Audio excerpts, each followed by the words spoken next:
بسم اللہ الرحمن الرحیم۔ السلام علیکم، میں ہوں محمد ادریس سوان ایڈوکیٹ۔ دوستوں، ہمارے ملک میں اس وقت ہمارے بچوں کے کافی زیادہ مسائل ہیں، ان گن مسائل ہیں جنہیں ہم گن نہیں سکتے، اور ان مسائل میں ایک بہت ہی اہم مسئلہ یہ ہے کہ ہمارے بچے گلی کوچوں میں گھوم رہے ہوتے ہیں۔ کچھ ایسے بچے ہیں جن کا کوئی گھر نہیں ہے، انہیں ہم اسٹریٹ چلڈرن کہتے ہیں۔ اور کچھ عرصہ پہلے ہماری کے پی گورنمنٹ نے اسٹریٹ چلڈرن کے حوالے سے ایک میکنزم سیٹ کیا تھا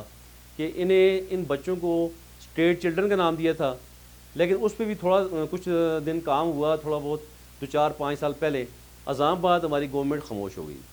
اور ابھی یہ مسئلہ ہے کہ تمام بڑے شہروں میں، یہ خاص کر بڑے شہروں کا مسئلہ ہے، کراچی، لاہور، اسلام آباد، راول پنڈی، ایبٹ آباد یا ہری پور مانسہرہ، یعنی جہاں بڑے شہر ہیں ان شہروں میں سب سے بڑا مسئلہ بچوں کے لیے اگر ہم دیکھیں تو یہ اسٹریٹ چلڈرن بچے ہیں۔ ہم ایبٹ آباد کی بات کرتے ہیں۔ ایبٹ آباد میں اکثر اوقات شام کو جب ہم واک پہ جاتے ہیں ادھر لیڈی گارڈن میں، تو وہاں پہ دیکھا گیا ہے کہ کافی بچوں کا ایک گروپ ہے، وہ 15-20 بچے ہیں جو وہاں پہ شام کو وہاں پہ وہ گھوم رہے ہوتے ہیں۔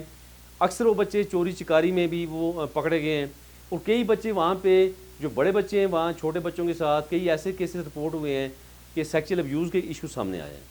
تو اس لیے میں گورنمنٹ سے یہ التماس کرتا ہوں کہ اسٹریٹ چلڈرن کے حوالے سے کام کیا جائے، اور ضلع انتظامیہ ہماری ایبٹ آباد کی میں گزارش کروں گا ڈی سی صاحب سے کہ آپ اس لیڈی گارڈن والے ایشو کو دیکھیں کہ شام کے اوقات میں بچے وہاں پہ اتنی بڑی تعداد میں، جن بچوں کا کوئی گھر نہیں ہے، جو بچے گھروں کو نہیں جا رہے، جو بچے یہاں پہ اسمتھ بانڈ کا نشہ کرتے ہیں،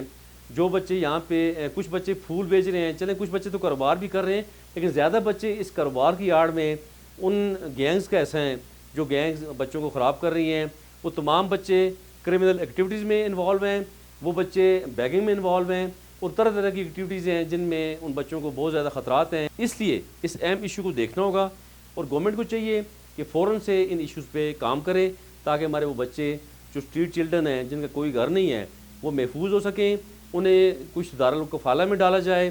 کچھ انہیں شیلٹر ہومز میں ڈالا جائے، یا گورنمنٹ کوئی بھی متبادل ان کے لیے کر سکتی ہے تو لازمی اس پہ کرے تاکہ ہمارے تمام بچے محفوظ ہو جائیں۔